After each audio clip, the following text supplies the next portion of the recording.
Assalamualaikum warahmatullahi wabarakatuh. Apa kabar Bapak Ibu rekan-rekan sekalian? Semoga semuanya dalam keadaan sehat walafiat. Di video kali ini saya akan berbagi bagaimana cara pembuatan laporan pertanggungjawaban atau LPJ BUMDesa atau Badan Usaha Milik Desa. Format ini merupakan format yang telah diambil dari Permendes PDTT nomor 3 tahun 2021 di bagian laporan, yaitu laporan tahunan. Apa saja isinya? Mari kita simak bersama. Pertama, format laporan tahunan ini ada 10 bagian. Ada 8 bab dan 1 lampiran. Lembar pertama adalah lembar pertanggungjawaban laporan tahunan atau lembar pengesahannya. Bab 1, ikhtisar pencapaian BUMDesa selama 1 tahun. Kemudian bab kedua adalah laporan manajemen. Bab ketiga adalah profil BUMDesa. Bab keempat adalah kinerja BUMDesa. Bab yang kelima adalah permasalahan yang mempengaruhi kegiatan usaha. Kemudian bab yang keenam adalah potensi, peluang, dan prospek usaha. Bab yang ketujuh adalah strategi dan kebijakan tahun berikutnya. Serta bab yang kedelapan adalah laporan keuangan. Dan yang terakhir adalah lampiran, yaitu dokumentasi kegiatan-kegiatan BUMDesa. Jadi 10 bagian ini merupakan dokumen yang baku atau standar yang sesuai dengan Permendes nomor 3 tahun 2021. Bagaimana cara pembuatannya dan bagaimana contohnya, mari kita simak bersama. Pertama, ini adalah lembar pertanggungjawaban laporan tahunan yang ada di bagian paling depan. Nah, ini nanti merupakan lembar pertanggungjawaban laporan tahunan yang ditelaah oleh Dewan Pengawas dan Penasehat dan membubuhkan tanda tangan di bawah ini. Pertama adalah direktur utama, ya ini cukup satu saja kalau memang tidak ada direktur yang lain. Kemudian pengawas, kemudian penasehat. Ini dua ini bila untuk BUMDesa bersama misalnya ya, yang memiliki 2 direktur kan memiliki dewan pengawas. Tapi kalau untuk BUMDes cukup 1 saja. Mungkin letaknya bisa direktur, pengawas, kemudian bawahnya adalah penasehat. Kemudian selanjutnya adalah bab 1. Adalah ikhtisar pencapaian BUMDesa selama 1 tahun. Contohnya seperti ini. Bab 1, ikhtisar pencapaian BUMDesa selama 1 tahun. Nanti diterangkan secara deskriptif ya. Kalau lebih mudahnya seperti abstrak ya, yang menggambarkan tentang bagaimana perkembangan usaha BUMDes, yaitu keberhasilannya atau stagnasi. Apakah sama dengan tahun yang sebelumnya atau ada pencapaian-pencapaian tertentu yang dicapai oleh BUMDes. Kemudian apakah ada pertumbuhan transaksi, kemudian jumlah hasil usaha, apakah ada perkembangan aset, apa ada pajak yang dibayarkan, kemudian berapa kontribusi untuk PAD atau pendapatan asli desa, dan lain sebagainya. Ini bisa digambarkan dalam bentuk deskripsi ya, atau ringkasan-ringkasan dari satu dokumen LPJ ini ditampilkan di ikhtisar. Kemudian bab yang kedua adalah laporan manajemen. Ini bagian yang ketiga ya. Bab yang kedua laporan manajemen. Nah, nanti ada 2 hal. Yang pertama adalah laporan pelaksana operasional. Ini dibuat oleh direktur BUMDes.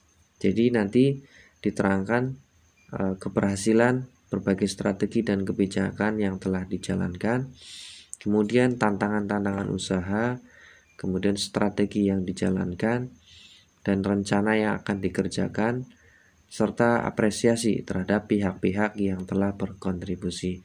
Misalnya ada kerjasama yang dilakukan oleh BUMDesa pada pihak yang lain. Bisa ditampilkan di sini, lalu dibubuhkan tanda tangan oleh direktur utama BUMDes. Kemudian bagian yang selanjutnya masih di laporan manajemen adalah laporan dari pengawas. Ya, jadi di sini pengawas memberikan beberapa keterangan ya. Pertama adalah pelaksanaan tugas pengawasan. Ya, jadi di sini terkait dengan tugas pelaksanaan pengawasan yang telah dilakukan selama setahun terakhir. Nanti digambarkan di sini. Kemudian penilaian atas realisasi rencana kerja. Kemudian faktor yang mempengaruhi kinerja. Kemudian pandangan atas rencana pelaksana operasional. Kemudian rekomendasi pengawas. Kemudian yang terakhir adalah apresiasi. Nanti dibubuhkan tanda tangan oleh pengawas atau kalau di BUMDes bersama oleh ketua dewan pengawas. Kemudian bab yang ketiga adalah profil BUMDesa. Strukturnya seperti ini. Bab 3 profil BUMDesa, dari mulai visi misi, struktur organisasi, kemudian daftar pegawai atau SDM di BUMDes tersebut. Kemudian selanjutnya adalah kepemilikan modal. Di sini mungkin profil yang sifatnya hampir tetap ya, kecuali mungkin daftar pegawai bisa jadi ada perubahan. Ada modal awal, modal dari desa, dan modal dari masyarakat. Ini juga menjelaskan bahwa modal dari BUMDes itu tidak hanya dari desa, tapi juga bisa penyertaan modal dari masyarakat. Bab yang keempat adalah kinerja BUMDesa. Nah, tampilannya seperti ini. Nanti untuk formatnya digambarkan tentang kondisi SDM, perkembangan unit-unit usaha di BUMDesa, kemudian progres kerjasama baik usaha maupun non-usaha, kemudian kondisi keuangan, bagaimana kondisi keuangan selama setahun terakhir, kaitannya dengan modal, utang, piutang, hasil usaha, dan juga perkembangan aset ditampilkan di sini. Bab yang kelima adalah permasalahan yang memengaruhi kegiatan usaha. Ya, formatnya seperti ini. Ditampilkan masalahnya, kemudian kondisi yang diharapkan. Setelah itu bagaimana strategi untuk mencapai kondisi yang diharapkan tersebut. Lanjut di bab yang keenam adalah potensi, peluang, dan prospek usaha. Di bab yang keenam ini ada 3 bagian, yaitu potensi, kemudian kondisi yang diharapkan, dan strategi memanfaatkan potensi tersebut. Kurang lebih dari 3 hal ini hampir sama ya. Jadi potensi, kondisi yang diharapkan, dan strategi. Jadi kondisi yang diharapkan dan strategi yang direncanakan untuk mencapai baik potensi, peluang maupun prospek usaha. Selanjutnya adalah bab yang ke-7 adalah strategi dan kebijakan tahun berikutnya. Jadi ini berkaitan dengan tadi ada potensi, peluang, dan prospek yang telah dianalisa, apa yang akan dilakukan dari data tersebut sebagai kebijakan dari BUMDesa untuk melakukan usaha-usaha untuk mencapai tujuan atau kondisi yang diharapkan tersebut. Kemudian bab yang 8 atau bagian yang 9 adalah laporan keuangan. Laporan keuangan seperti kita ketahui ada 5 ya.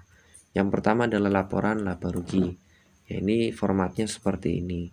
Ini sangat mudah sekali ya untuk melihat akun-akunnya, cukup mengurangkan antara pendapatan kemudian biaya yang dikeluarkan. Kami lihat juga akunnya sangat sederhana ya.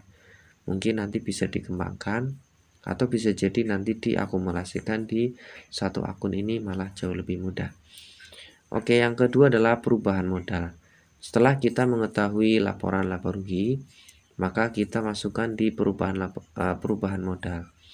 Apakah mengalami kenaikan atau penurunan? Jika menghasilkan laba maka otomatis ada penambahan modal.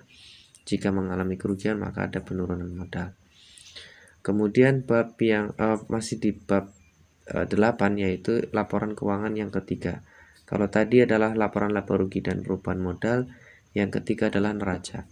Neraca ini menggambarkan tentang posisi keuangan dari modal yang disetorkan, kemudian laba yang ditahan. Ini uang ini ada di mana saja posisinya, bisa dilihat di bagian aktiva. Ini bisa disusun baik kanan ke kiri maupun dari atas ke bawah, ini nyambung ke bawah juga bisa. Kemudian yang keempat, laporan keuangan arus kas. Ya, ini juga formatnya seperti ini, sangat sederhana sebenarnya. Kalau kita lihat tidak serumit ini ya, bisa kita simpelkan arus kas dari operasional, arus kas dari kegiatan investasi, ini A, B, kemudian yang C, arus kas dari pendanaan. Apakah dari penerimaan dan yang dikeluarkan kita bagi 2 saja sudah cukup, itu sudah bisa menggambarkan laporan arus kas. Kemudian yang terakhir adalah dokumentasi dari kegiatan-kegiatan BUMDesa. Ya, tadi yang kelima ya, laporan keuangan adalah catatan atas laporan keuangan. Ini mungkin nggak terlalu harus didetailkan ya, cukup yang sederhana tapi bisa menggambarkan tentang laporan keuangan yang dibuat. Jadi seperti kamus dari laporan keuangan yang membantu pembaca untuk mengerti isi dari laporan keuangan tersebut.